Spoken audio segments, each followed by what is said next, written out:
예, 안녕하세요. 찬양대 찬양 감사합니다. 너무 잘하셔가지고요. 예, 전라도에서는 이렇게 표현하거든요. 아따 징하게 잘하는구만. 예, 뒤에서 너무 은혜가 되었습니다. 저는 이제 전주교회에서 온 전선근 형제라고 합니다. 전주교회는 아시죠? BTS 바이블 티처 서도성 목사님이 계시고요. 뿐만 아니라 전도인 10명이 더 있습니다. 형제 자매님들 한 1,800명 정도 같이 교제하고 있고요. 이렇게 복음을 전하면서 이렇게 생활하고 있습니다. 혹시 이제 전조에 연구가 있으신 분들은 연락 주시면은요, 저희가 전도하는데 적극적으로 도와드리도록 하겠습니다. 이렇게 광진교회 굉장히 좋은 위치에서 교제하고 있는데요. 여기 식구들이 꽉 찬 거 보니까요, 하나님께서 더 지경을 넓혀주시려나 또 그런 생각도 해봤습니다. 아무튼 어제 와서 잘 쉬었고요. 오늘 또 하나님 말씀으로 유익을 얻었으면 좋겠습니다. 잠깐 같이 기도하시겠습니다.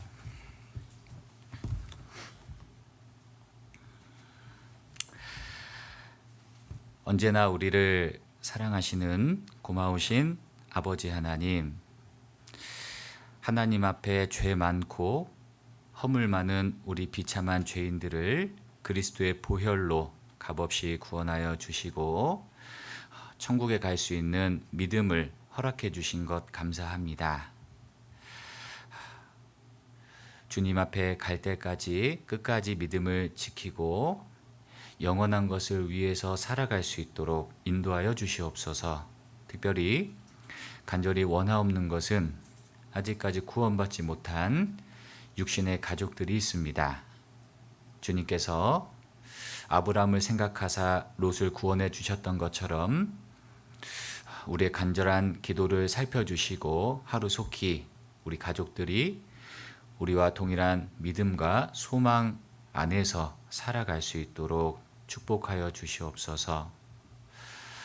우리 형제 자매님들 주님을 섬기는 데 있어서 여러 어려움을 능히 이겨낼 수 있도록 믿음도 굳건하게 도와주시고 특별히 육신의 건강 지켜주셔서 주님 앞에 갈 때까지 점도 없고 흠도 없이 평강 가운데 주님 만나기를 소원합니다. 우리 중에 믿음의 시련과 고난 겪고 있는 지체들을 주께서 헤아려 주시고 살펴주시기를 바라고 기도합니다. 담임 목사님 중심으로 서울 광진교회가 더욱 하나 되게 하여 주셔서 하나님의 일을 이루는데 귀하게 쓰임받는 교회가 될 수 있도록 축복하여 주시옵소서. 특별히 내일부터 시작되는 대전도 집회 주님께서 함께하여 주시고 많은 영혼들 말씀 앞으로 나오기를 주님께 간구합니다. 전국에서 학예 수양회를 위해서 기도 중에 있습니다. 저희가 또 참석하는 5차 수양회를 통해서 주님께서 많은 영혼들 인도해 주시고 또 맡겨주신 봉사도 잘 감당할 수 있도록 미리부터 준비하고 기도하며 해나갈 수 있도록 도와주시기를 바라고 의지합니다. 복음 들고 타국에서 선교하시는 선교사님들 또 그 가정들 함께 동역하는 믿음의 동역자들 주님께서 함께 해주시고 어려운 지역에서 주님께서 위로가 되어주시고 늘 은혜 가운데 함께 해주시기를 바라고 의지합니다. 오늘 전해지는 말씀을 통해서 주 성령님이 함께 해주시고 우리가 필요한 말씀들 또 우리 마음에 새겨져야 할 말씀들 가르쳐 주시기를 주님께 기도합니다. 주 예수님 이름으로 감사하며 기도드렸습니다. 아멘. 예, 성경 말씀 디모데전서 3장 14절을 찾아보시겠습니다.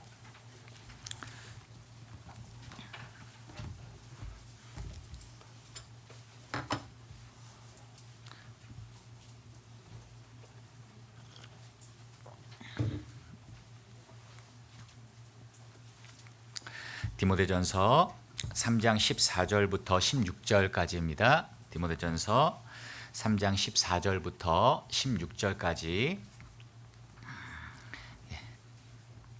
찾으셨으면 같이 읽도록 하겠습니다. 내가 속히 내게 가기를 바라나 이것을 내게 쓰는 것은 만일 내가 지체하면 너로 하나님의 집에서 어떻게 행하여야 할 것을 알게 하려 함이니 이 집은 살아계신 하나님의 교회요 진리의 기둥과 터이니라. 크도다 경건의 비밀이여 그렇지 않다 하느니 없도다. 그는 육신으로 나타난 바 되시고 영으로 의롭다 하심을 입으시고 천사들에게 보이시고 만국에서 전파되시고 세상에서 믿음 바 되시고 영광 가운데서 올리우셨음이니라. 그 사람은 누구나 할 것 없이 학생이라고 하잖아요. 왜냐하면 탄생 그 시작부터 죽는 날까지 평생을 배워야 하기 때문에 그렇습니다. 괴테라는 유명한 시인도 계속해서 배우는 사람이 가장 유능한 사람임을 강조했습니다. 아무리 많은 지식을 갖고 있는 사람이라 할지라도 초행길은 배워야만 갈 수 있잖아요. 박사 위에 박사라 할지라도요, 처음 가는 길을 배우지 못하면 갈 수가 없습니다. 구원받은 사람에게 있어 신앙생활은 초행길이죠. 그래서 배워야만 바르게 갈 수 있습니다. 만약 우리가 하나님의 말씀을 바르게 분별치 못하면 살아가는 데 있어서 많은 시행착오와 어려운 난관을 겪을 수밖에 없을 거예요. 실제로 생활 가운데 상당수의 어려움은 하나님에 대한 무지 또 말씀에 대한 부재로 발생된다라는 것을 알 수가 있습니다. 평범한 생활 가운데서도요, 제대로 알지 못함으로 인해서 여러 문제가 생기거든요. 가령 물건을 하나 사더라도요, 모르면 손해를 보잖아요. 심지어 사기를 당하는 경우도 있고, 건강에 관한 지식도 모르면 어떤 질병에 노출되고 또 그 병에 걸리는 경우도 있습니다. 또 법에 관한 지식을 모르잖아요. 그 억울하게 손해를 보고 피해를 보는 일이 있거든요. 요즘 같은 경우는 보이스피싱이라든지 스미싱 이런 각종 사기 피해 원인도 무지라고 할 수가 있습니다. 그러니까 제대로 알면 그런 거에 안 속잖아요. 기독교 내의 성경 다음으로 많이 읽혀진 책이 철로역정입니다. 존 버년의 철로역정. 그것을 읽어보면 끝내 구원받지 못한 사람의 이름이 무지로 소개되고 있어요. 이그노런스, 무지거든요. 이 무지는 자만이라는 마을에 태어나서 자랍니다. 그리고 헛된 소망을 품고 순례의 길에 올라가지만 끝내 구원을 얻지 못해요. 예수님을 바르게 알지 못한 겁니다. 그 결과 영원히 이뤄지죠. 인류 최초의 범죄도요, 생각해보면 무지로부터 하나님 말씀에 대한 무지로 발생됐습니다. 하나님께서는 분명히 먹지 말라, 먹는 날 정령 죽으리라 분명한 말씀을 주셨죠. 그런데 마귀는 먹어도 돼, 결코 죽지 아니하리라. 하나님 말씀을 정확히 몰랐던 하와는 결국 넘어지잖아요. 말하기를 하나님 말씀에 너희는 먹지도 말고 만지지도 말라, 너희가 죽을까 하노라. 하나님은 만지지 말란 말은 안 하셨잖아요. 하와가 말씀을 정확히 몰랐다는 걸 알 수 있죠. 그리고 정령 죽으리라 하셨지 죽을까 하노라 애매히 말씀하지 않으셨거든요. 결국 하나님 말씀에 대한 정확히 알지 못한 그런 모습이 인류를 죄의 영향권 안에 들게 만들었습니다. 역사 가운데 이스라엘 그들의 멸망, 그 불행의 원인도 하나님 말씀에 대해서 정확히 몰랐기 때문에 그렇습니다. 하나님은 이스라엘 역사 가운데 반복적으로 선지자들을 보내주셨잖아요. 그 말은 하나님의 뜻을 계속 가르쳐 주셨다라는 뜻입니다. 그런데 하나님 알기를 거절했던 이스라엘은 선지자들을 배척합니다. 하나님의 말씀을 안 듣죠. 귀를 막고 등을 돌리고, 결과적으로 하나님을 아는 지식이 없으므로 이스라엘이 멸망했다. 성경은 그렇게 말씀하고 있습니다.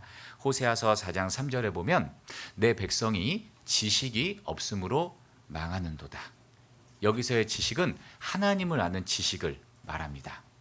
그래서 호세아 시대 북이스라엘은 기원전 722년에 아시리아에서 멸망되고 남유다 역시 기원전 586년에 바벨론에 의해서 멸망을 당하게 되죠. 예수님 시대 유대인들 그들도요, 하나님의 뜻을 정확히 모르므로 예수님을 배척하고 십자가에 못 박아 죽이기까지 하잖아요. 인류 역사상 가장 큰 비극인 예수님을 십자가에 죽인 범죄도 무지로부터 기인됩니다. 우리 고린도전서 2장 8절에 보면 이 지혜는 이 세대의 관원이 하나도 알지 못하였나니 만일 알았다면 영광의 주를 십자가에 못 박지 아니하였으리라. 그러니까 하나님의 뜻을 정확히 알았다면 주님을 영접했겠죠. 십자가에 못 박지 않았다라는 겁니다. 그들은 하나님께 열심은 있었으나 하나님의 의는 모르고 자기 의를 세우려고 힘써 하나님의 의를 복종치 아니하였느니라. 하나님께 대한 열심은 있었는데요, 지식을 쫓지 않았습니다. 하나님 말씀을 쫓지 않았다라는 거죠. 우리가 성경에 대해서 바르게 알지 못하면 하나님에 대해서 오해하게 되고 그릇하게 되고 더 나아가서 하나님 뜻을 대적하는 죄까지 범할 수도 있다라는 거예요. 심지어 예수 그리스도까지 배척하는 최악의 잘못된 선택을 할 수 있음을 성경은 우리에게 교훈하고 있습니다. 이스라엘은 예수님까지 배척해서 2000년가량 환란이라는 불행의 역사를 겪게 되잖아요. 그러니까 하나님 말씀을 바르게 아는 것은 너무나 중요한 거죠. 사람에게 있어서 가장 중요한 문제가 뭘까요? 구원, 거듭남의 문제잖아요. 그 구원에 관한 문제도 성경은 아는 것과 연결시켜 놓으셨어요. 우리 요한복음 17장 3절에 보면 영생은 곧 유일하신 참 하나님과 그의 보내신 자 예수 그리스도를 뭐라고 써있죠? 아는 것이니이다. 명확히 알아야 믿잖아요. 사람에게 있어서 가장 중요한 천국 가냐 지옥 가냐 그 문제도 예수님을 바르게 아느냐 모르느냐 그것과 연결시켰잖아요. 그러니까 우리가 주님을 바르게 알지 못하면 사람은 결코 천국에 들어갈 수 없습니다. 그렇기 때문에 세상 지식은 좀 부족하더라도 예수님에 관한 지식은 명확하게 알고 있어야 되잖아요. 뿐만 아니라 구원받은 이후 신앙생활, 그러니까 거듭남 못지않게 신앙생활이 중요하잖아요. 그 신앙생활 또한 하나님의 말씀을 바르게 알아감으로써 정상적으로 성장하고 자랄 수가 있습니다. 그러니까 우리가 신앙생활을 하나님 앞에 바르게 하기 위해서는 말씀을 가까이 함으로써 하나님의 뜻을 알아가야 된다는 거죠. 베드로서 3장 18절에 보면 오직 우리 주 예수 그리스도의 은혜와, 먼저 은혜입니다. 하나님의 은혜, 하나님의 사랑을 깨닫고 그 다음 저를 아는 지식에서 자라가라. 영광이 이제와 영원토록 저에게 있을지어다. 하나님의 은혜가 필요하고 그리고 그리스도를 아는 지식에서 자라가는 것이 필요한 겁니다. 그래서 우리가 주일마다 수요일마다 모임마다 말씀을 배우잖아요. 그리스도인은 구원받은 그 순간부터 시작해서 구원받으면 끝이 아닙니다. 구원받은 그때부터 시작해서 주님 앞에 설 때까지 하나님 말씀을 가까이 하고 배우고 그리스도를 아는 지식을 점점 늘려가야 돼요. 우리가 여호와를 알자, 힘써 여호와를 알자. 이 광야길, 하나님께서 내려주셨던 신령한 양식 만나를 잘 먹었을 때는 이스라엘은 건강하게 광야길 가나안 땅으로 행진할 수가 있었습니다. 그 만나는 가나안 땅으로 나아가는 힘의 근원이 되었기 때문에 하나님께서 매일 내려주셨고 이스라엘은 부지런하게 성실하게 거둬야만 했습니다. 구약의 만나는 신약시대 말씀이라고 할 수 있거든요. 그러니까 그리스도인은 하나님의 말씀을 배우는 데 있어서 부지런해야 돼요. 성실해야 됩니다. 꾸준해야 됩니다. 중요하게 여겨야 되죠. 신앙생활의 원동력이 되는 하나님의 말씀을 중요하게 여겨야만 우리의 순례길, 주님 앞에 설 때까지 우리가 신앙생활을 바르게 할 수 있다라는 거예요. 특히 수요 말씀은 빠지지 않고 듣는 것이 중요합니다. 그러니까 모든 말씀이 다 중요하지만 특별히 이 수요 말씀을 어떻게 대하는지 그 태도에 따라서 신앙의 변화와 성장이 달라지거든요. 진짜 그렇습니다. 근데 우리가 자칫 마음이 느슨해지잖아요. 주일만으로 만족해요. 수요 말씀을 타협하게 됩니다. 늦게 오게 되고 심지어 빠지는 경우도 발생하죠. 수요 말씀을 빠지면서 신앙의 변화를 기대할 수는 없습니다. 반대로 수요 말씀을 중요하게 여기고 성실한 사람들은 한결같이 하나님 앞에 성장되고 변화돼요. 더 나아가서 귀하게 쓰임 받잖아요. 그래서 우리에게 주어진 신앙생활 가운데 말씀의 회복, 특별히 우리가 자칫 타협될 수 있는 수요 말씀 신앙에 대한 회복이 필요합니다. 그래서요, 저희들도 주일 말씀 때는 꽉 차요. 그런데 수요 말씀 되면 이상하게 반토막이 나네요.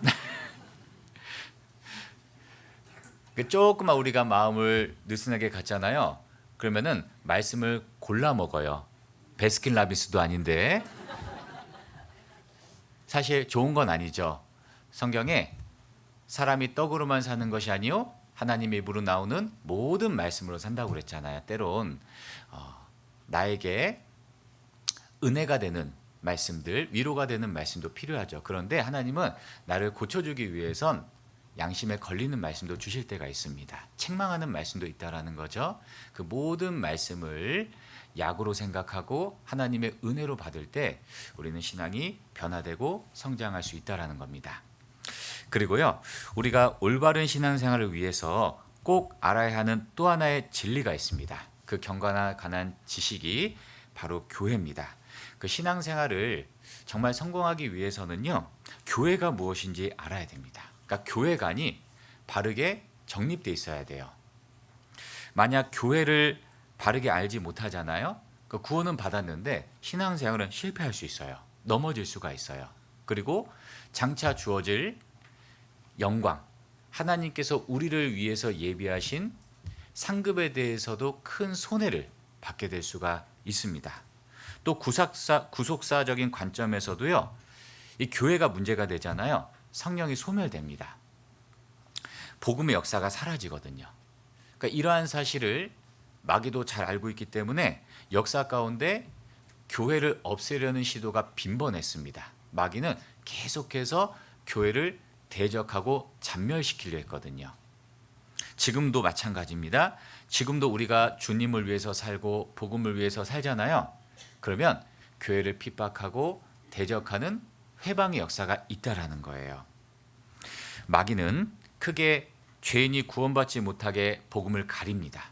그리고 구원받은 그리스도인이 교회 가운데 거하지 못하도록, 교회를 알지 못하도록 교회의 비밀을 가려요. 하나님의 역사가 나타나는 곳의 출처가 교회이기 때문에 교회에 대해서 바르게 아는 것을 마귀가 원하지 않잖아요. 그렇기 때문에 핍박하고 대적하고 왜곡시키는 겁니다. 그래서 그리스도인이 구원받고 난 이후에 성경을 통해서 바른 교회관을 갖는 것이 중요합니다.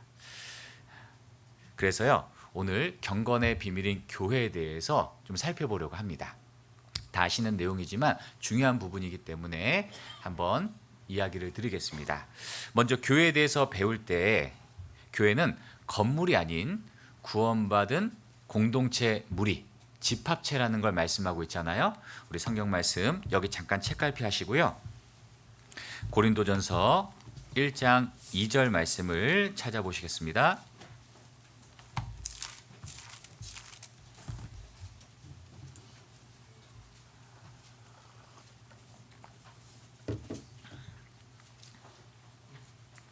고린도전서 1장 2절 3절 찾으셨으면 함께 읽겠습니다. 고린도에 있는 하나님의 교회 곧 그리스도 예수 안에서 거룩하여 지고 성도라 부르심을 입은 자들과 또 각처에서 우리의 주 곧 저희와 우리의 주 되신 예수 그리스도의 이름을 부르는 모든 자들에게 하나님 우리 아버지와 주 예수 그리스도로 조차 은혜와 평강이 있기를 원하노라. 예, 고린도는 지금의 그리스 항구 도시입니다. 사도 시대 바울이 약 1년 6개월 가량 이 고린도에 거주하면서 복음을 전하게 돼요. 그로 인해서 구원받은 사람들이 생기죠. 그를 가리켜서 고린도 교회 이렇게 칭하고 있는 겁니다. 그래서 교회는 건물이 아니라 여기 말씀 속에 성도라 부르심을 입은 자들이라고 나와 있죠. 그리고 예수 그리스도의 이름을 부르는 모든 자들, 그러니까 공동체 무리라는 것을 분명하게 말씀하고 있습니다. 새신자나 또는 구원을 받았어도 이 말씀을 모르면 교회 그러면 십자가 달린 건물로 오해한다니까요. 그러니까 교회는 건물이 아니라 구원받은 성도들의 무리라는 걸 알 수가 있죠. 성도란 의미도 거룩할 성, 무리 도자를 써서 거룩한 무리를 뜻합니다. 그러니까 구원받은 각 사람은 거룩한 무리의 일원이 되는 거죠. 한 지체가 된 겁니다. 성경에서 교회라는 단어가 최초로 언급된 구절이 어디일까? 성경 마태복음 16장 18절에 있습니다. 한번 찾아볼게요. 마태복음 16장 18절 말씀.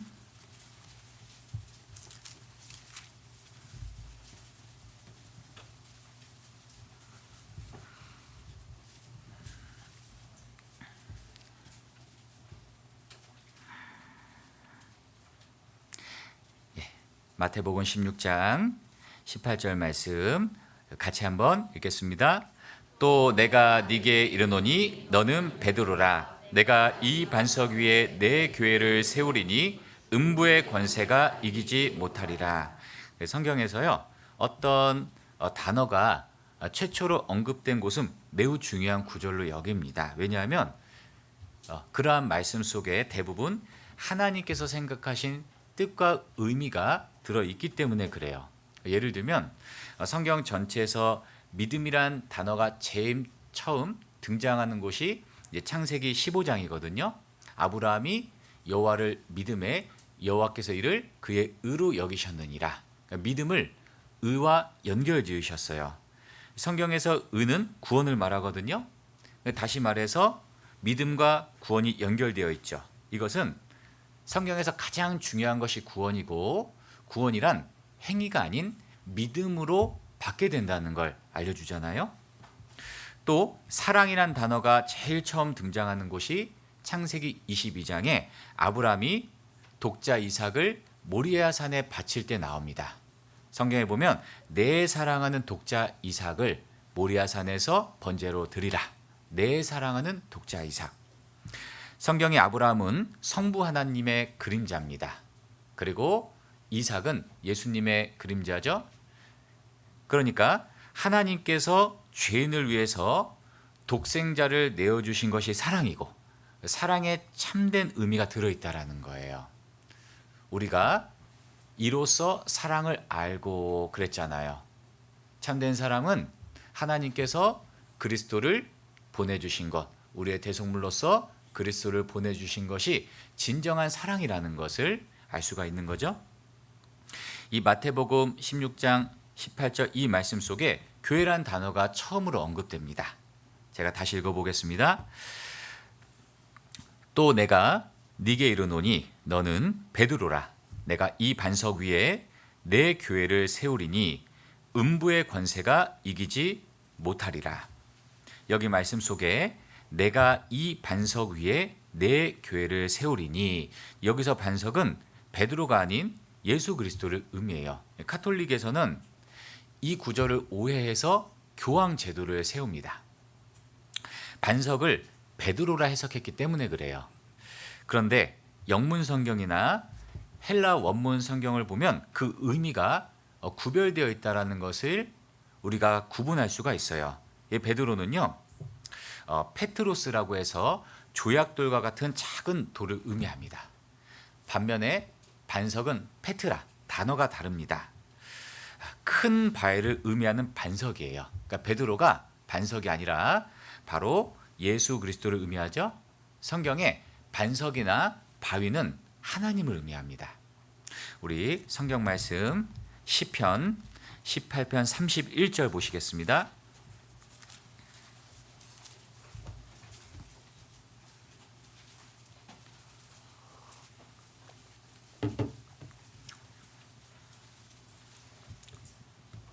시편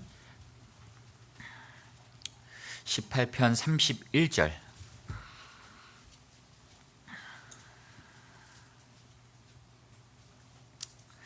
자, 찾으셨으면 제가 읽어보겠습니다. 여호와 외에 누가 하나님이며 우리 하나님 외에 누가 반석이냐. 예, 우리 하나님 외에 누가 반석이냐. 고린도전서 10장 4절에도 반석은 곧 그리스도라. 그러니까 교회는 반석 대신 예수님, 예수 그리스도 위에 세워진 겁니다. 주님을 기반으로 세워진 곳이 바로 교회죠. 그리고 내 교회라는 말씀 속에서 알 수 있듯이 교회라는 것은 주님이 주체가 되세요. 하나님이 주인 되시고 그리스도가 주체가 된다는 걸 알 수 있죠. 그러니까 교회 주인은 장로님, 목사님이 아니에요. 내가 이 반석 위에 내 교회를 세우리니 그랬잖아요. 요한복음 21장에도 보면 이제 부활하신 예수님께서 베드로에게 나타나시잖아요. 철저히 실패한 베드로를 회복하기 위해서 회복시켜 주시기 위해서 나타납니다. 요한의 아들 시몬아, 내가 나를 사랑하느냐 3번 물어보잖아요. 그때 베드로가 모든 것을 아시오매 주께서 아시나이다 그랬죠. 내가 주를 사랑하는 줄 주께서 아시나이다. 주님이 내 어린 양을 먹이라. 내 어린 양.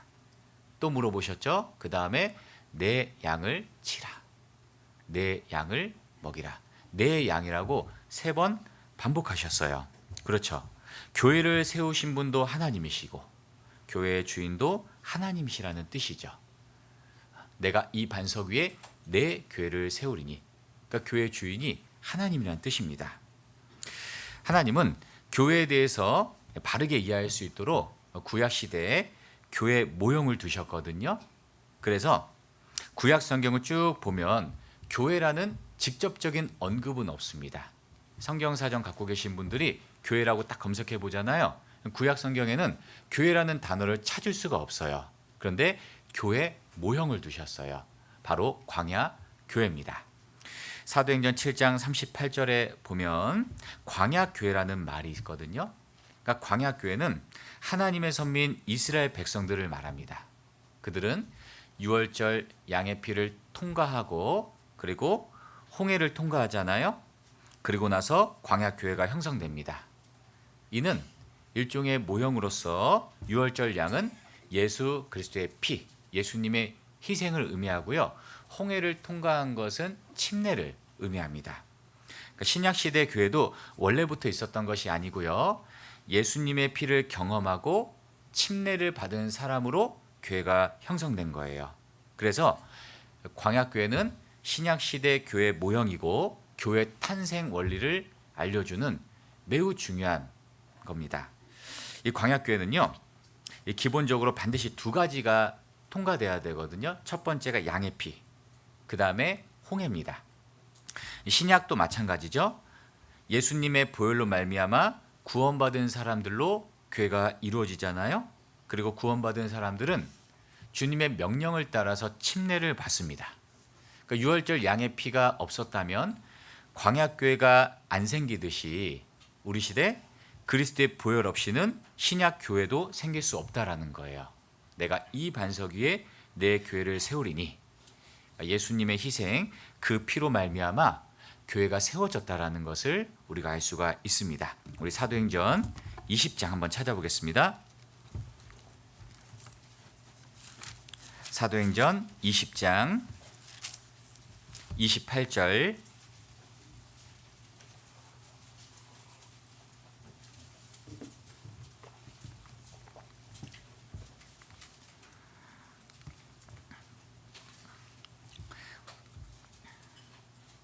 사도행전 20장 28절.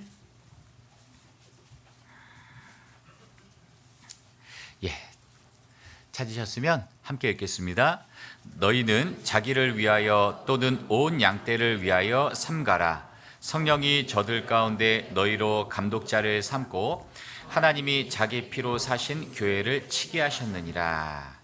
그러니까 이 말씀은 그 당시 유대인들에게는 충격적인 말씀이었습니다. 왜냐하면 성경에 하나님의 존재 형태를 말할 때 하나님은 영이시니 그랬잖아요. 영은 살과 뼈가 없으되. 그러니까 유대인에 대한 신적 개념은 하나님은 영으로 계신 하나님이셨어요. 그러니까 성부 하나님은 영적인 존재다, 그렇게 생각을 했거든요. 그렇기 때문에 하나님께서 자기 피로 사셨다라는 구절이 이해가 안 되는 거예요. 그러니까 성부 하나님에 대한 개념만을 생각하고 있었던 유대인들은 성육신하신 그리스도, 성자 하나님을 이해하지 못했기 때문에 믿지 못했던 거죠. 그런데 2000년 전에 오신 예수님, 이스라엘 땅에 오신 예수님은 하나님께서 바로 사람이 되신 분이잖아요. 성경은 예수님을 가리켜서 하나님께서 사람이 되신 성육신하신 하나님을 말씀하고 있습니다. 우리 빌립보서 2장 5절 이하에 보면 너희 안에 이 마음을 품으라 곧 그리스도 예수의 마음이니 그는 근본 하나님의 본체시나 하나님과 동등됨을 취할 것으로 여기지 아니하시고 오히려 자기를 비어 종의 형체를 가져 사람들과 같이 되었고 사람의 모양으로 나타나셨음에 자기를 낮추시고 죽기까지 복종하셨으니 곧 십자가에 죽으심이라. 그는 근본 하나님의 본체시다. 예수님은 하나님입니다. 하나님께서 사람 되신 예수님께서 그리스도께서 자기 피를 지불해서 탄생된 것이 교회라는 거예요. 하나님이 자기 피로 사신 교회. 그러니까 교회가 얼마나 소중해요. 그 귀중함을 생각해 보면 예수님의 생명, 예수님의 피값이 지불됨으로써 형성된 것이 교회예요. 만약 어떤 큰 기업의 회장이 전 재산을 지불해서 무엇을 하나 샀다면 회장에게 있어 참으로 중요하고 소중한 것임을 알 수 있잖아요. 함부로 대하면 안 되잖아요. 어떤 집안의 3대 독자가 죽을 위기에 있었습니다. 상상할 수 없는 큰 수술비가 들어간다 할지라도 부모는요, 평생 모은 재산을 정리하고 할 수 있으면 빌려서라도 독자를 살려내려 하겠죠. 왜냐하면 자식은 자기 입장에서 가장 소중한 존재잖아요. 만약 어떤 부모가 미안하다 하더라, say goodbye 하면 그렇게 하는 부모는 없을 거 아니에요. 자기 자식이 죽게 생겼는데. 아마 부모님은요, 할 수만 있으면 자기 목숨까지 바쳐서라도 자식을 살리려고 할 거예요. 하나님 보시기에 교회가 그와 같다라는 겁니다. 하나님이 자기 피로 사신 교회를 치게 하셨느니라. 우리 마태복음 16장 26절에 보면 사람이 만일 온 천하를 얻고도 제 목숨을 잃으면 무엇이 유익하겠느냐. 사람이 무엇을 주고 제 목숨과 바꾸겠느냐라는 말씀이 있습니다. 그렇죠. 세상에 자기 생명과 맞바꿀 수 있는 것이 무엇이 있겠어요? 한번 내 생명을 바쳐서 바꿀 수 있는 걸 한번 생각해 보세요. 없잖아요. 다시 말해서 사람은 자기 자신을 가장 사랑해요. 그래서 죽기까지 해서 사랑할 수 있는 대상이 없습니다. 우리는 본성적으로 이기적이고 자기 자신을 가장 소중하게 생각하거든요. 그런데요, 교회를 위해서 하나님의 독생자 예수님의 피값이 지불되었습니다. 예수님의 생명과 맞바꾼 것이 교회예요. 그러니까 이런 걸 생각하면 하나님 보시기에 교회가 얼마나 크고 중요하고 소중한지 안다라는 거죠. 교회를 소중하게 여겨야 되는 겁니다. 만약 놀이터에 있는 어떤 아이에게 어떤 사람이 가해를 가하면 당사자 아이뿐 아니라 그 부모에게도 큰 죄를 범하는 것이 되잖아요. 그러니까 교회를 함부로 대하고 더 나아가 대적하고 핍박하는 것이 큰 죄가 되는 이유는 뭐냐면 하나님께서 자기 피로 사신 교회를 핍박했기 때문에 그래요. 하나님에게 있어서 가장 소중한 것을 건드는 행위가 되기 때문에 큰 죄가 되는 거예요. 그러니까 사도 바울께서 구원받기 전에 교회를 잔멸하려고 했었잖아요. 그러니까 내가 죄인 중에 괴순이라, 이런 고백을 안 할 수가 없는 겁니다. 교회를 대적하고 함부로 대하는 것이 하나님의 눈을 촉범하는 큰 죄가 되는 거죠. 우리는 교회를 아끼고 더욱 소중히 여기는 것이 필요한 겁니다. 우리 본문 말씀 디모데전서 3장을 넘겨보겠습니다.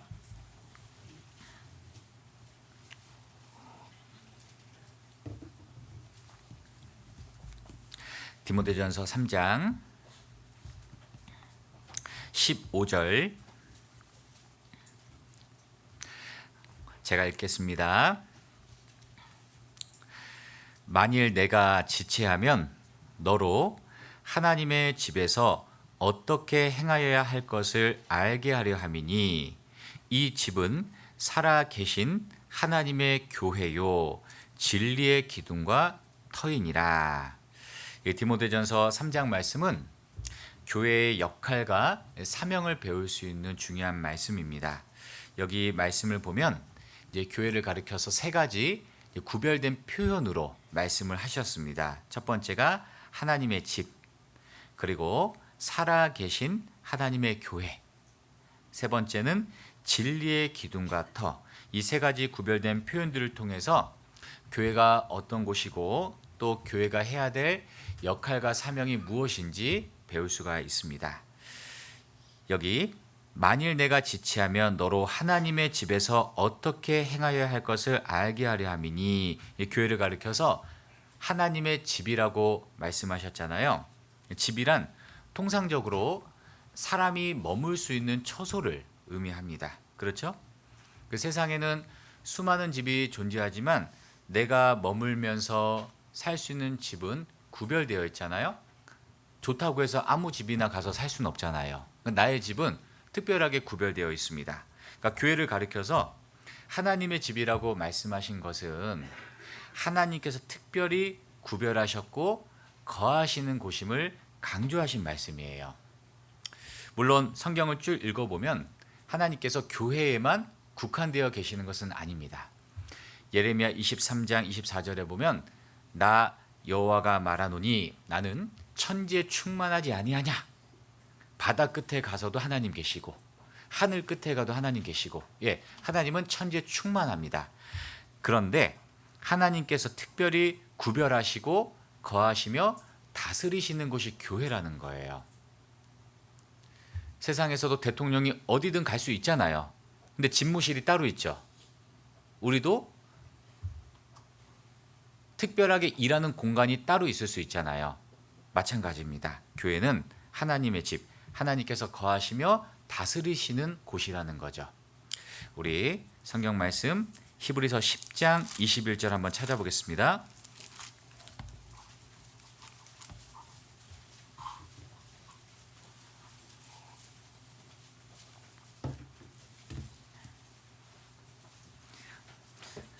신약 성경 히브리서 10장 21절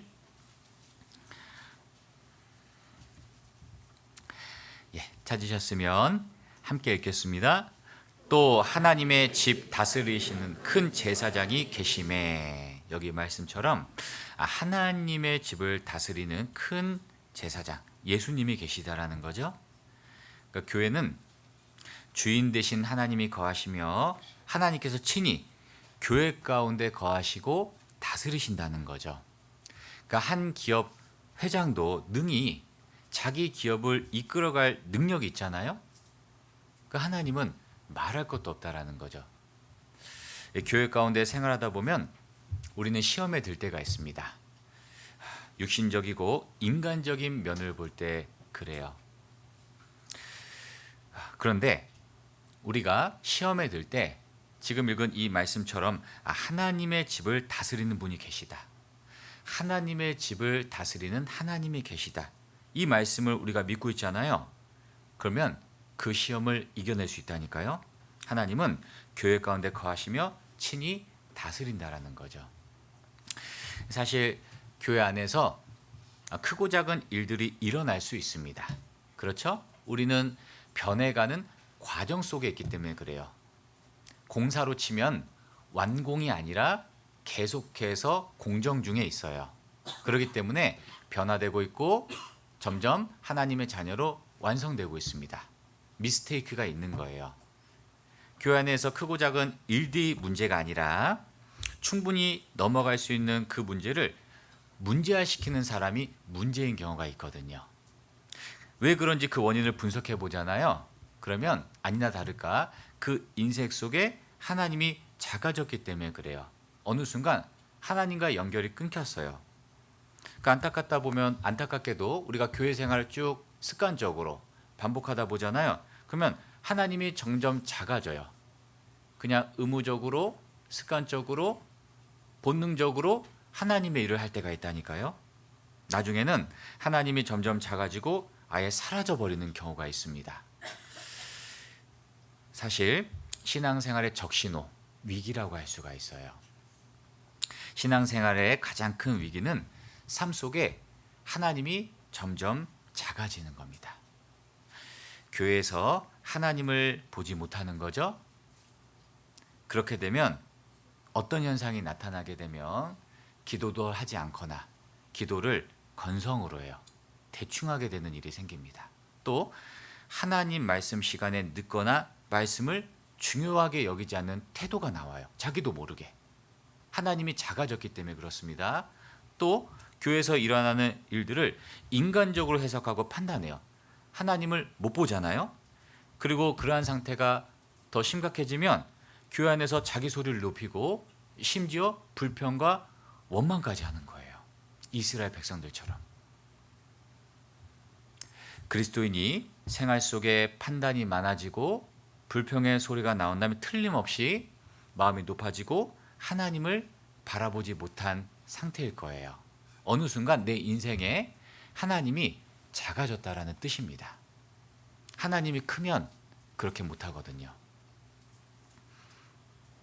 신앙생활 성공하는 비결은요, 믿음의 눈을 밝혀서 교회 배후에 계신 하나님을 바라보는 거예요. 하나님의 집에 하나님이 계신다. 그리고 그 하나님을 항상 인정하는 것. 너는 범사의 그를 인정하라. 그리하면 내 길을 지도하시리라. 범사라는 것은 간절할 때만, 위기가 생길 때만 그게 아니고요. 기쁠 때나 슬플 때나 형통할 때나 공고할 때나 건강할 때나 병약할 때나 항상 하나님을 인식하는 거죠. 우리가 하나님을 인생 속에 크게 만드셔야 돼요. 내 마음 속에 하나님을 크게 할수록 우리는 신앙생활을 바르게 할 수 있게 됩니다. 하나님께서 친히 교회를 다스리시고 이끌어 가세요. 왜냐하면 하나님의 집을 다스리는 제사장 예수님이 계시기 때문에 그렇습니다. 그래서 비록 투박하고 어설프는 부분이 있지만 마침내 사필귀정으로 교회를 이끌어 가신다. 그런 믿음이 필요한 거죠. 애굽에서요, 이제 막 구원받은 이스라엘 그 광야교회를 한번 보세요. 상태를 한번 보십시오. 완벽했습니까? 아니잖아요. 오합지졸이었고 엉성했고 질서도 없고 불완전했습니다. 그런데 주님이 함께 하셔서 다스려 가셨어요. 그들을 연단시키셨고 잘못된 거 교정해 가시고 마침내 가나안 땅으로 인도하시잖아요. 하나님이 교회 가운데 함께 있었기 때문에 그렇습니다. 지금도 마찬가지죠. 하나님이 친히 우리와 함께 하시기 때문에 우리를 다스리시고 온전케 하시고 교정시켜 가시며 마침내 천성까지 인도해 드리신다라는 겁니다. 우리 베드로전서 5장 10절 말씀 한번 찾아보겠습니다.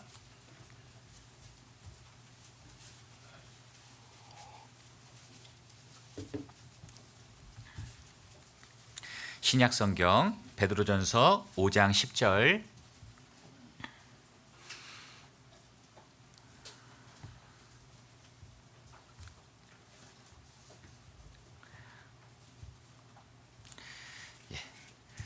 베드로전서 5장 10절입니다. 같이 읽겠습니다. 모든 은혜의 하나님 곧 그리스도 안에서 너희를 부르사 자기의 영원한 영광에 들어가게 하신 이가 잠깐 고난을 받은 너희를 친히 온전케 하시며 굳게 하시며 강하게 하시며 털을 경고케 하시리라. 예, 그리스도 안에서 우리를 불러주신 것도 주님이고 영원한 영광에 들어가게 하실 분도 주님이시고 우리를 온전케 하신 분도 주님이시고 굳게 하시는 분도 주님이시고, 그렇죠. 사도 바울이 나의 나 된 것은 하나님의 은혜로 된 것이니, 예, 나를 부르시고 나를 구원해 주시고 나를 인도해 주시고 나를 온전케 하신 하나님, 그 하나님이 교회에 계시다니까요. 그래서 교회 가운데 계시는 하나님, 믿음의 주여 또 온전케 하시는 이인 예수를 바라보는 것, 그것이 우리의 신앙생활을 성공하는 비결이라고 말할 수가 있습니다. 또 집안에 어른을 모시고 산다면 조심하게 살 수밖에 없겠죠. 그렇죠? 우리 사무실에 사장님만 있어도 조심하잖아요. 그렇죠? 교회 안에 매사 조심해야 되는 이유 중에 하나는 무엇보다 가장 큰 어른 대신 하나님이 계시기 때문에 그렇습니다. 교회가 하나님의 집이기 때문에 그렇습니다. 그리고 하나님의 집 안에는 하나님뿐만 아니라 구원받은 형제, 자매, 믿음의 식구들이 있잖아요. 에베소서 2장 19절에 보면 그러므로 이제부터 너희가 외인도 아니요 손도 아니요 오직 성도들과 동일한 시민이요 하나님의 권속이라. 그 권속이라는 말이 돌볼 권자의 역글속, 하나님께서 돌보시는 가족이란 뜻입니다. 그래서 교회 안에는 그리스도로 말미암아 거듭난 하나님의 자녀들이 있죠. 그러니까 교회는 교회의 주인 대신 하나님도 계시고, 그리고 주님 피로 구원받은 형제 자매님들, 믿음의 식구들이 있습니다. 그러니까 좌우 앞뒤 형제 자매들 한번 보세요. 한번 보세요. 너무나 좋죠. 네. 예, 그리스도 안에서요 한 피바다 한 성령으로 가족된 사람들이에요. 그러니까 육신의 가족이 내 몸과 같이 소중하다면 영원히 천국까지 같이 갈 이 믿음의 가족들이요 못지않게 소중하다니까요. 비록 환경이 다르고 성격이 다르고 성향상 안 맞을 수도 있어요. 그런데 천국까지 같이 갈, 영원히 같이 갈 사람들입니다. 하나님께서 묶어주신 믿음의 식구라는 것을 우리가 기억해야 돼요. 그러면 서로를 인정하고 귀하게 여길 수 있다는 겁니다. 사실 아무리 친밀한 부부지간이라 할지라도요 성향이나 취향이 모두 맞지는 않아요. 결혼하신 분들 많이 계실 텐데 어떻게 살아보니까요 남편 아내랑 잘 맞던가요? 나는 다시 태어나도 지금의 배우자와 살고 싶다. 아무도 손 안 들었어요? 큰일 났네. 손 빨리 드신 분들은 위기를 모면한 거고, 손 안 드신 분들 큰일 났어요. 누가 인명인 제 처에 달렸다고 그랬는데, 아무튼 이 금술이 좋은 부부를요 원앙 부부라고 합니다. 네, 어떤 자매님이 우리도 원앙 부부라고, 원한과 앙심 가득한 부부, 그러지 않으시죠? 예, 사실요 그 한 이불 덮고 사는 부부조차 안 맞는 부분이 있어요. 하물며 교회 안에 내 생각, 내 마음 같은 사람들이 많겠습니까? 다른 환경 속에서 살아온 분들이 태반이잖아요. 맞춰가는 거죠. 다른 것이 정상이고 빨리 다름을 인정하는 것이 지혜입니다. 오히려 그 다름 때문에 서로를 보완해주고 서로를 온전케 하며 서로의 필요를 채워주거든요. 꼭 나쁜 것은 아닙니다.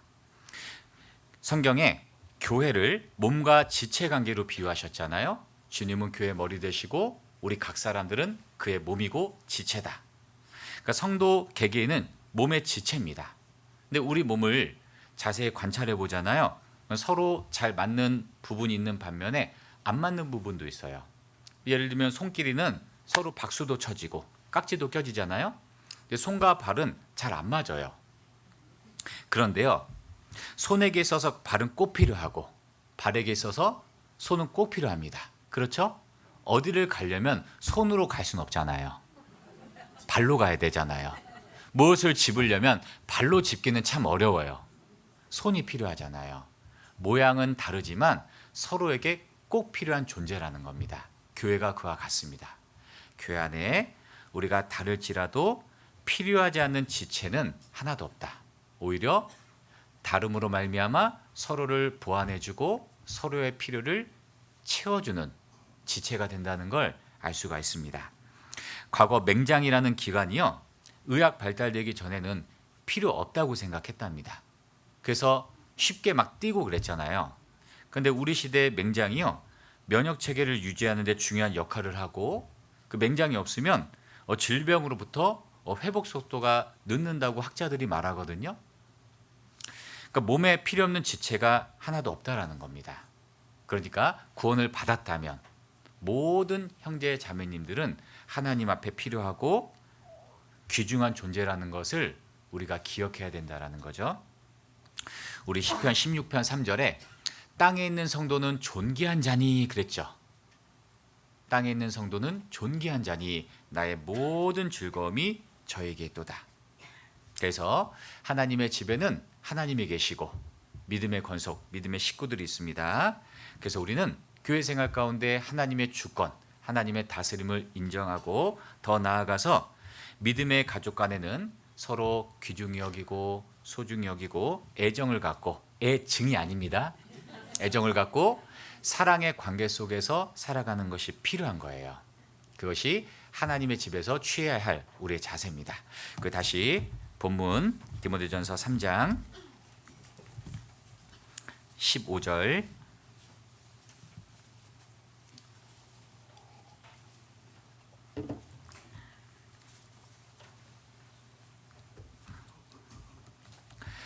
디모데전서 3장 15절 같이 읽겠습니다. 만일 내가 지체하면 너로 하나님의 집에서 어떻게 행하여야 할 것을 알게 하려 함이니 이 집은 살아계신 하나님의 교회요 진리의 기둥과 터이니라. 여기 두 번째로 교회를 가리켜서 살아계신 하나님의 교회라고 말씀하셨습니다. 교회 앞에 특별히 살아계심을 강조했잖아요. 그러니까 살아있다라는 것은 생명력과 운동력이 있다라는 뜻이에요. 그래서 우리 주변에 살아있는 모든 것을 관찰하면 생명을 갖고 운동합니다. 아주 작은 씨랄지라도 살아있으면 싹이 되고 이삭이 되고 열매를 맺잖아요. 생명력을 갖고 운동합니다. 그러니까 교회를 가리켜서 살아계신 하나님의 교회라고 말씀하신 것은 교회 안에 하나님께서 살아 역사하신다는 뜻이에요.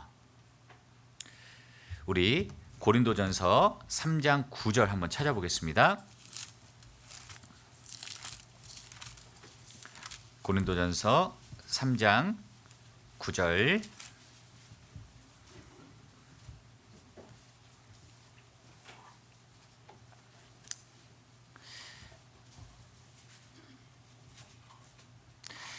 고린도전서 3장 9절 말씀 같이 읽어볼까요? 우리는 하나님의 동역자들이요 너희는 하나님의 밭이요 하나님의 집이니라. 여기 말씀 속에 우리는 하나님의 동역자들이요 너희는 하나님의 밭이요, 이 고린도 교회를 하나님의 밭이라고 하셨죠. 밭은 일하는 곳입니다. 그러니까 교회 안에 하나님께서 일하시고 역사하신다는 뜻이죠. 그럼 구체적으로 하나님께서 어떻게 역사하실까? 우리 요한복음 1장 1절에 보면 태초에 말씀이 계시니라, 이 말씀이 하나님과 함께 계셨으니 이 말씀은 곧 하나님이시니라 그랬죠. 하나님은 말씀을 통해 역사하세요. 그러니까 교회 자체가 가르칠 교 모일회, 하나님 말씀을 가르침받는 곳이 교회입니다. 하나님은 말씀을 통해서 역사하시는 거예요. 그래서 우리 요한계시록 2장 3장에 보면 아시아의 7교회가 나옵니다. 그렇죠? 에베소, 서머나, 버가모 등등 7교회가 나오잖아요. 그 7교회는 신약시대 교회의 그림자가 되거든요. 쭉 읽어보잖아요. 공통적인 말씀이 있습니다. 성령이 교회들에게 하시는 말씀을 들을지어다. 성령이 교회들에게 하시는 말씀을 들을지어다. 7번 반복하시거든요. 하나님께서 교회 가운데 말씀으로 나타나셔서 역사하신다는 뜻입니다. 지금도 마찬가지죠. 그래서 어떤 때는요, 그 놀라울 정도로 나에게 필요하고 그 적절한 말씀을 딱 주세요. 어떻게 내 마음을 아셨는지, 어떻게 내 사정을 아셨는지, 내가 누구랑 상담한 것도 아닌데 정말 내 마음을 아시는 것처럼 나에게 필요한 말씀을 주십니다. 그리고 때론 찌르는 채찍과 같이 날카로운 말씀으로 마음을 막 후벼 팔 때가 있어요. 막 양심을 찌를 때가 있습니다. 왜? 숨은 죄가 있기 때문에. 내가 아직 끊지 못한 것들, 정말 말하기 부끄러운 것들, 그런 게 있잖아요. 그럼 말씀 듣는 가운데에서 찔리는 거예요. 왜요? 우리를 하여금 하나님이 죄를 버리게 하고 더욱 하나님 앞에 합당케 만들려고, 우리를 교정케 하기 위함이죠. 하나님의 사랑입니다. 사랑하지도 않으면 하나님께서 잔소리도 안 하고 징계도 안 합니다.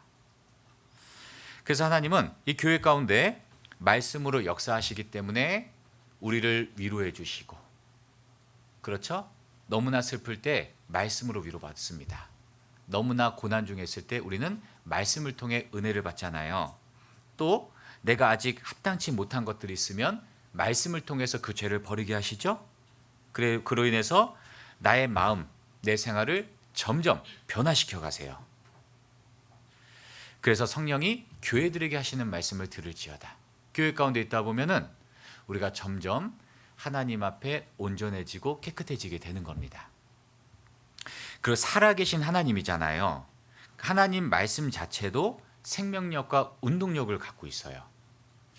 우리 히브리서 4장 12절에 보면 하나님의 말씀은 살았고 운동력이 있어 좌우의 날선 어떤 검보다 예리하여 혼과 영과 및 관절과 골수를 찔러 쪼개기까지 하며, 이런 말씀이 있죠. 그러니까 하나님의 말씀은 그냥 나갔다 사라지는 게 아니고요, 살아서 역사하고 운동력을 갖고 있습니다. 심지어 아주 오래전에 말해도 그것이 지금까지 유지가 됩니다. 천지창조가 그와 같잖아요. 하나님께서 말씀으로 붙들고 계시다고 하셨죠. 그렇기 때문에 교회는요, 하나님의 말씀이 살아 역사하기 때문에 생명이 탄생되는 생명의 역사, 구원의 역사가 있죠. 또 삶이 변화되는 성장의 역사가 있습니다. 생명체 특징이 변화 성장이라고 그랬잖아요. 그러니까 생명이 딱 심겨지면 처음엔 싹이고 다음엔 이삭이고 다음에는 이삭에 충실한 곡식이라, 이 마가복음 4장 비유처럼 하나님의 말씀이 우리 가운데 역사하잖아요. 그러면 생명 탄생이 돼요. 그 구원받은 사람들이 점점 변화되는 겁니다. 그래서 살아계신 하나님의 교회라는 말씀 속에 하나님께서 교회 가운데 말씀으로 역사하셔서 우리 가운데 구원의 역사, 생명의 역사를 이루시고 구원받은 사람은 변화와 성장의 역사를 이루시는구나, 그걸 아는 겁니다. 그러니까 이러한 사실을 통해서요, 우리는 올바른 교회를 분별할 수 있는 지혜를 갖게 됩니다. 과연 하나님께서 역사하시는 교회는 어디일까 궁금하잖아요. 하나님께서 역사하시는 교회가 과연 어디이며 그 근거는 뭘까? 올바른 교회의 근거가 뭘까? 바로 생명력, 운동력이 나타나는 교회죠. 하나님이 살아 역사하는 교회입니다. 감사하게도요, 우리가 속한 교회가 그렇습니다. 보세요. 지속적인 구원의 역사가 나타나잖아요. 그리고 구원받은 형제 자매님들이요, 변화되고 성장하는 그런 일들을 우리가 목격하고 있잖아요. 멀리서 찾을 것도 없어요. 우리 각 자신이 그 증거예요. 구원받기 전 나의 삶을 생각해 보세요. 말하기도 부끄럽잖아요. 그 구원받고 지금까지 나의 삶을 쭉 한번 생각해 보세요. 처음부터 내가 이 자리에 있었던 게 아니거든요. 내가 처음부터 주님을 위해서 살았던 사람이 아닙니다. 과거 우리 모습은 세상에서 방황하고 죄 가운데 살았던 비참한 인생이었죠. 세상을 좋아하고 오로지 육신적이고 쾌락적이고, 근데 주님 만나가지고 살아계신 하나님 교회 만나가지고 복음 듣고 구원받고 생명 얻고, 그리고 지금 이 자리에 있는 것 보세요. 우리의 마음이 변화되고 하나님을 향해서 마음이 넓어지고 지금도 계속해서 우리가 변화되고 있잖아요. 하나님이 우리와 함께 하신다는 분명한 증거가 됩니다.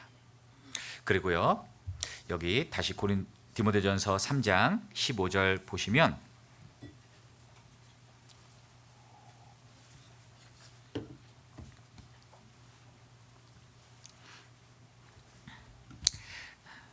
제가 읽어보겠습니다. 만일 내가 지체하면 너로 하나님의 집에서 어떻게 행하여야 할 것을 알게 하려 함이니 이 집은 살아계신 하나님의 교회요 진리의 기둥과 터이니라. 여기 세 번째로 교회를 가리켜서 진리의 기둥과 터라고 말씀하셨잖아요. 그러니까 기둥과 터는요, 건물을 또 받드는 역할을 하잖아요. 기초 기둥이 튼튼해야지 그 위에 집이 안전할 수가 있습니다. 그러니까 교회를 가리켜서 진리의 기둥과 터라고 하신 것은 교회의 역할이 무엇인지 알려주신 거예요. 그러니까 교회는 진리를 떠받들어 세우는 기둥과 터의 역할을 감당해야 된다라는 것을 말씀하신 겁니다. 그래서 이 기둥과 터가 견고치 못하잖아요. 그 건물은 무너지도록 되어 있습니다. 그렇죠. 교회는요, 진리를 떠받들고 있는 기둥과 터의 역할을 잘하지 않으면 안 되는 거예요. 세상을 보십시오. 죄와 불법이 성행하잖아요. 많은 사람들이 주님을 배척합니다. 거짓과 혼란이 난무하는 이 시대에 불법이 성행하는 이 시대, 교회는 예수 그리스도라는 그 복음 진리가 무너지지 않도록 기둥과 터의 역할을 잘 감당해야 되는 거예요. 그것을 잘 세워야 됩니다. 만약 교회가 이 역할을 상실하잖아요. 그러면 이미 무너진 교회예요. 유럽 교회가 그와 같지 않아요. 한때 그렇게 복음의 역사가 활발했어요. 그렇게 많은 영혼들이 구원받았습니다. 그 중세 시대 크리스찬들이요, 얼마나 힘있게 살았는지 몰라요. 미국도 청교도들에 의해서 세워진 국가라고 하잖아요. 힘있게 살았던 크리스찬들이 많았습니다. 그런데 지금 너무나 세속적으로 바뀌었어요. 무늬만 남았어요. 왜냐하면 기둥과 터의 역할을 감당치 못했기 때문에 그렇습니다. 그래서 이 기둥과 터는 그 위에 세워진 건물을 떠받들고 그리고 드러내는 역할을 하잖아요. 그래서 교회는 진리를 수호하고 진리를 높이고 진리를 강조하고 진리를 나타내고 전하는 겁니다. 진리의 기둥과 터기 때문에 그래요. 그래서 올바른 교회는 계속해서 복음이 강조되는 겁니다. 그러니까 전도 집회에 많다는 것이 이 사명을 잘 감당하고 있다는 뜻이에요. 학예 수양에도 마찬가지잖아요. 우리가 왜 학예 수양해야 하죠? 그 진리의 기둥과 터의 역할을 감당하는 거예요. 힘들잖아요. 많은 인력이 동원되고 돈 나오는 것도 아니고 휴가까지 써서, 그것도 황금 휴가, 내 돈 들여서. 그런데요, 그 많은 영혼들이 구원받는 그 이유가 우리가 교회의 역할과 사명을 잘 감당하고 있기 때문에 그래요. 성경에 하나님께서 천국 열쇠를 교회에 맡기셨다. 마태복음 16장에 보면 내가 천국 열쇠를 내게 주노니 내가 땅에서 무엇이든지 매면 하늘에서도 매일 것이요 내가 땅에서도 풀면 하늘에서도 풀리리라. 하나님은 교회에게 천국 문을 여는 열쇠를 맡기셨어요. 그러니까 열쇠라는 것은 이 닫힌 곳을 여는 도구가 되잖아요. 예, 닫힌 곳을 여는 도구가 됩니다. 그러니까 만약 교회가 복음을 전하지 않잖아요. 천국 문도 안 열리는 거예요. 휴거 때 모든 교회가 들림 받을 때 복음의 역사 끝나잖아요. 그렇죠. 천국 문이 안 열리면 우리 가족들, 주변 사람들, 그분들이 천국에 갈 수 없다는 뜻이 되잖아요. 그러니까 천국의 키를 갖고 있는 우리 교회가 담대히 복음 전파의 사명을 감당해야 천국 문도 열리는 겁니다. 그러니까 우리의 역할과 사명이 너무나 중요한 거죠. 하나님은 교회에게 복음 전파의 사명을 맡기셨습니다. 교회는 주님의 명령을 받들어서 온 세계에 복음을 전합니다. 그러한 사명이 있기 때문에 교회를 가리켜서 진리의 기둥과 터이니라 그렇게 말씀하고 있다라는 거죠. 하나님께서는요, 교회를 가리켜서 하나님의 집, 그리고 살아계신 하나님의 교회, 그리고 진리의 기둥과 터 이렇게 말씀하셨습니다. 그리고 16절에 이어서 16절 말씀 같이 한번 읽어보겠습니다. 크도다 경건의 비밀이여 그렇지 않다 하느니 없도다. 그는 육신으로 나타난 바 되시고 영으로 의롭다 하심을 입으시고 천사들에게 보이시고 만국에서 전파되시고 세상에서 믿음 바 되시고 영광 가운데서 올리우셨음이니라. 여기 크도다 경건의 비밀이요 그렇지 않다 하느니 없도다. 그는 육신으로 나타난 바 되셨다. 여기서 그는 예수님을 말합니다. 예수님은 육신으로 나타난 바 되셨다. 그러니까 성육신하신 것을 말해요. 그리고 영으로 의롭다 하심을 입으셨다. 예수님 부활을 말합니다. 그리고 천사들에게 보이시고 만국에서 전파되셨다. 그러니까 부활하신 예수님께서는요. 천사들에게 보이시고 또 만국에 전파됐습니다. 여기 만국은 특별히 이방인들을 말합니다. 그러니까 이스라엘뿐 아니라 예루살렘에서 시작된 복음이 온 유대와 사마리아와 땅끝까지 이르러 내 증인이 되리라. 온 세상에 주의 복음이 전파되실 것을 말씀한 거죠.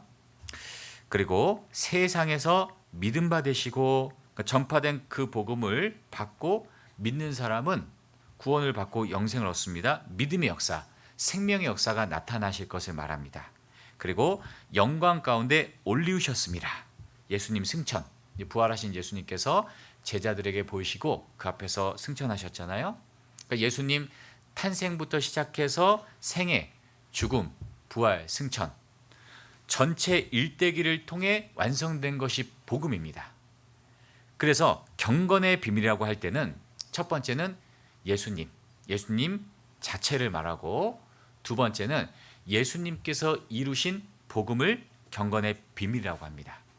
그리고 그 진리를 또 바치고 있는 교회 또한 경건의 비밀이에요. 특별히 여기 15절에 교회를 쭉 말씀하시고 16절에 크도다 경건의 비밀이여 그렇지 않다느니 없도다 그랬잖아요. 그러니까 교회는 만유의 주제이신 예수님이 머리로 계시고 그리스도께서 이루신 복음을 또 받들고 있는 기둥과 터잖아요. 그러니까 이런 거 생각하면 교회가 얼마나 크고 중요한지 알게 되는 겁니다. 그러니까 구원받으면 가장 중요하게 생각해야 되는 것 중에 하나가 교회입니다. 청교도 명언 중에 하나님을 아버지로 섬기는 사람은 교회를 어머니로 섬겨야 된다라는 말이 있습니다. 그러니까 교회를 얼마나 중요하게 생각하느냐에 따라서 신앙의 변화와 성장이 달라지는 거예요. 인생에서 가장 중요한 구원도요. 생각해 보세요. 사실 교회와 연결된 덕분입니다. 그렇죠? 신앙의 변화 성장도요.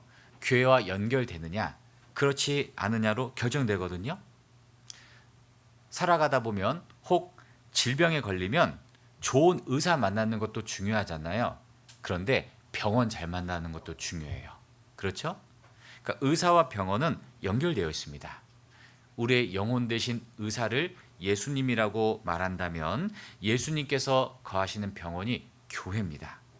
그래서 어떤 병원을 만나냐에 따라서 치료가 되고 회복될 수도 있고 그렇지 않을 수도 있는 거예요. 생애 가운데 하나님이 역사하시는 그 참된 교회를 만난다라는 것이 정말 큰 은혜입니다. 교회에 대해서 감사하고 계십니까? 진짜 감사해야 돼요. 성경에 크도다 경건의 비밀이요 그렇지 않다 하느니 없도다. 교회는 경건의 비밀입니다. 여기서 경건이란 단어가요. 영어 성경 갖고 계신 분들 보시면 가들리 하나님을 뜻하는 갓 뒤에 전미사 ly를 붙여서 경건이라고 하거든요. 그런데 영어의 명사 뒤에 ly를 붙이면 형용사가 됩니다. 뜻이 뭐뭐 같은, 뭐뭐다운, 뭐뭐를 닮은 그런 뜻이 되는데요. 그래서 왕이란 단어 킹에 ly를 붙이면 왕과 같은, 왕을 닮은 그런 뜻이 되고요. 세상을 가리키는 월드 뒤에 ly를 붙이면 세속적인, 세상적인 그런 뜻이 됩니다. 그러면 경건이란 예수님과 같은, 예수님을 닮은, 그러니까 예수님 모습을 닮아서 하나님을 섬기는 그 신앙의 자세와 태도를 경건이라고 하는 거예요. 그 뜻글자인 한자로 의미를 생각해 봐도요. 공경 경자에 공경할 건이거든요. 그러니까 하나님을 높이고 공경하는 자세가 경건입니다. 그런데 생각해 보세요. 어떻게 죄 많은 인생이 하나님 앞에 경건해질 수 있을까? 그러니까 애초부터 사람은 어둠에 속했잖아요. 너희는 어둠이니 그랬잖아요. 어둠에 속한 죄인이 어떻게 하나님을 공경하며 예수님을 닮아 살아갈 수 있겠어요? 불가능합니다. 그런데 하나님의 자녀로 태어나면 가능한 거예요. 그래서 경건해지기 위해서는 먼저 거듭나지 않으면 안 되는 겁니다. 그러니까 죄인이 경건해지는 유일한 방법은 일단 구원받아야 돼요. 하나님의 자녀로 탄생돼야 되는 겁니다. 그래서 구약 성경에 경건한 자로 번역된 원어가 있는데요. 성도를 뜻합니다. 반대로 경건치 않은 자라는 뜻은 부정한 자, 불신자로 표현되거든요. 그래서 참된 경건은 예수님 통해 일단 구원받고 하나님 자녀가 됨으로써 시작됩니다. 그런 의미에서 예수님은 경건의 비밀이고 복음도 경건의 비밀이고, 근데 더 놀라운 것은 그 진리, 예수님과 복음을 떠받치고 있는 진리의 기둥과 터가 바로 교회라는 거예요. 교회는 주님이 이루신 복음의 진리를 떠받들고 있습니다. 그걸 높이고 강조하고 전하고 있습니다. 그러니까 성경에 크도다 경건의 비밀이요. 어떠한 죄인도, 정말 하나님 앞에 연약한 사람도 교회 만나면 경건이 가능해지는 거예요. 보세요. 아무리 죄 많고요. 100번 지옥에 떨어질 사람도요. 하나님이 역사하는 교회 만나잖아요. 그러면 어떻게 돼요? 복음을 듣게 되잖아요. 그러면 거듭나게 되고 하나님 자녀로서 경건이 시작되는 겁니다. 뿐만 아니죠. 구원받은 이후에 계속해서 교회와 연결되어 있잖아요. 그러면 말씀의 공급이 이루어지죠. 그러면 누구라도 점점점 주님을 닮아가는 거예요. 경건에 이르도록 잘하는 겁니다. 실제 우리 주변에 아무리 막 강팍하고 정말 폭력적이고 핍박한 죄인이라 할지라도요. 오랫동안 교회와 연결되잖아요. 그러면 구원을 받아요. 그렇게 강팍했던 사람이 온순한 양으로 바뀝니다. 그 어떤 사람은요. 여리고성 같아가지고요. 아무리 돌아도 변화가 없어요. 미동이 없어요. 정말 강팍한 사람이 있습니다. 막 20년 30년 구원 안 받은 사람 있잖아요. 그런데요. 교회와 탁 연결되니까 결과적으로 그 여리고성이 무너지잖아요. 구원을 받지 않습니까? 전주교회도 그런 분이 있어요. 한 20년 30년 동안 배척한 사람들. 그런데 한 분이 교회와 연결돼서 계속해서 이렇게 연결되니까요. 그게 무너지더라니까요. 구원을 받더라니까요. 정말 놀랍지 않습니까? 또 구원받고 교회 안에 거하면 그 마음과 생활이 점점 변화되고 구별된 삶을 살아가게 되고 순종의 사람이 되고, 그렇게 인색했던 사람이요. 하나님을 향해서 마음이 넓어지고 베풀 줄 알고 그렇게 자기밖에 모르는데 이제 겸손의 사람이 되고 사랑의 사람이 되고 자기 뜻을 굽힐 줄 알고 주님을 위해 살아가게 됩니다. 크도다 경건의 비밀이요. 교회가 경건의 비밀입니다. 어떤 사람이라 할지라도 이 참된 교회와 연결되어 있잖아요. 시간은 좀 걸릴지라도 반드시 구원의 역사가 나타납니다. 복음이 들어가요. 그리고 구원받은 사람이 아무리 성격이 괴팍하고 좀 부족하고 그래도요. 교회 가운데 잘 연결되었고 그 안에 깊이 들어오잖아요. 시간 속에서 하나님이 병행시켜 가신다니까요. 사도 바울이 처음에 회방자, 핍박자, 포행자였잖아요. 나중에 어떻게 됐어요? 전도자가 되고 형제 자매를 위로하는 위로자가 되었죠. 처음에 안 믿었잖아요. 저런 사람이 무슨 하나님을 믿는다고. 당시 사울이 구원받았다고 하니까요. 사람들이 안 믿었어요. 왜냐하면 하는 짓이 하도 심각했잖아요. 그런데 나중에는 교회를 위해서, 복음을 위해서 변화가 됐습니다. 바울입니다. 마찬가지입니다. 그래서 하나님께서 교회를 강조하신 거예요. 자기 피로 사신 교회를 치게 하셨느니라. 교회 가운데 거하고 뿌리를 내리는 것이 너무나 중요한 겁니다. 우리 골로새서 2장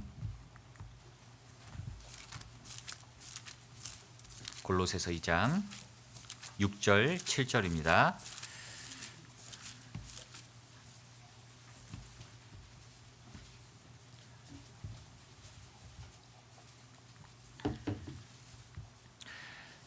골로새서 2장 6절 7절 말씀 같이 읽겠습니다.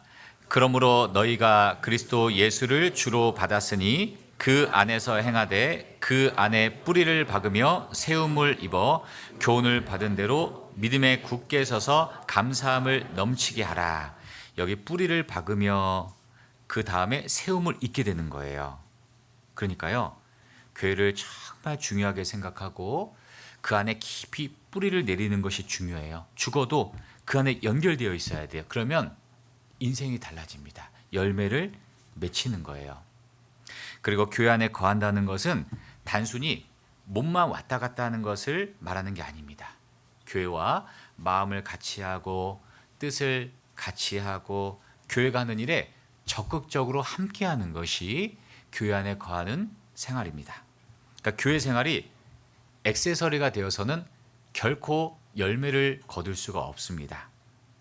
그러니까 교회에서 일어나는 일들이 남의 일인 것 마냥 관람객처럼 쳐다본다면 나한테 유익이 안 돼요.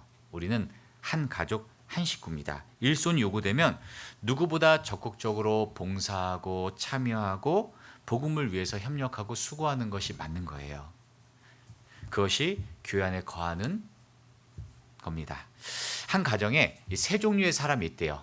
첫 번째는 자기 앞가림도 못하는 사람. 그 두 번째는 그 자기 앞가림만 하는 사람이 있답니다.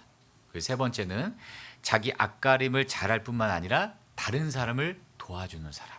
어떤 사람이 되어야 될까요? 세 번째가 되어야 되겠죠. 어떤 분이 마트에서 장을 보는데요, 성령의 감동이 됐대요. 그러면서 깨달은 게 있다던데, 이 스낵 코너 갔더니 새우깡이 딱 보이더래요. 아, 교회 안에 새우깡 신앙이 있구나. 손이 가요, 손이 가. 아, 손이 많이 가는 사람. 마치 어린 아이처럼 손이 많이 가는 사람이 있구나. 그 옆에 보니까요, 스크류바가 보이더래요. 아, 교회 안에 스크류바 신앙도 있구나. 이상하게 꼬였네. 뭔가 항상 꼬여 있는 거예요. 매사 좀 부정적이고 잘 판단하는 사람 있잖아요. 아, 저렇게 되면 안 되겠구나. 그랬더니 그 옆에 쌍쌍바가 보이더래요. 아, 끼리끼리 자기 마음과 잘 맞는 사람만 교제하는 사람도 있을 수 있겠구나. 그래서 교제 지경을 넓히지 못하는 사람. 아, 이런 식품을 고르면서 아, 이렇게 되지 말아야겠다. 교훈을 얻었답니다. 아, 그러면 어떠한 신앙의 모습으로 살아야 할까? 그런데 눈앞에 탁 투게더가 보였답니다. 아, 그렇지. 함께 협력하는 신앙. 아, 교회와 함께 주님과 함께 복음과 함께하는 것. 예, 그렇죠. 에베소서 4장에 성령이 하나 되게 하신 것을 뭐라고 하셨죠? 예, 힘써 지키라. 하나님은 이미 우리를 하나 되게 하셨습니다. 그렇기 때문에 교회를 나누고 깨뜨리는 것이 죄가 된다니까요. 교회 안에서 어린아이처럼 자기 마음대로 행동하면 교회가 깨뜨려질 수 있을 거예요. 그리고 계속해서 꼬여있고 부정적으로 판단하고 그러면 교회가 나뉠 수도 있습니다. 또 교제 지경을 넓히지 못하고 자기 마음과 맞는 사람과 교제하면 자칫 그것이 교회를 나뉘게 할 수가 있어요. 우리는 성령이 하나 되게 하신 것을 힘써 지켜야 되는 겁니다. 교회를 지키는 방법 중에 하나가 참을 해야 된다는 말이 있습니다. 교회가 계획하고 나아가는 방향에 우리는 참을 해야 된다. 어떤 교구의 슬로건이라고 하는데요. 참이라는 것은 필참, 그리고 전참, 그리고 동참. 다 함께 참. 네, 근심을 묻어두고 다 함께 참. 아시겠죠? 필참, 전참, 동참. 예. 우리가 교회에서 계획하는 일들이 많잖아요. 벌써 내일부터 대집회 있고요. 또 학예 수양회 있고 또 우리에게 맡겨진 봉사들이 있지 않습니까? 그 일에 우리가 함께하는 겁니다. 그럴 때 우리 교회를 지킬 수 있고 우리 자신의 신앙도 지킬 수 있는 겁니다. 아시겠죠? 예, 잠깐 같이 기도하시겠습니다.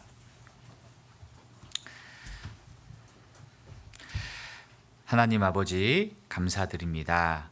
우리 서울 광진교회 믿음의 형제 자매님들 주 안에서 주님 모시는 그날까지 끝까지 함께해 주시고 지켜주시고 천성으로 인도해 주실 것을 믿고 감사를 드립니다.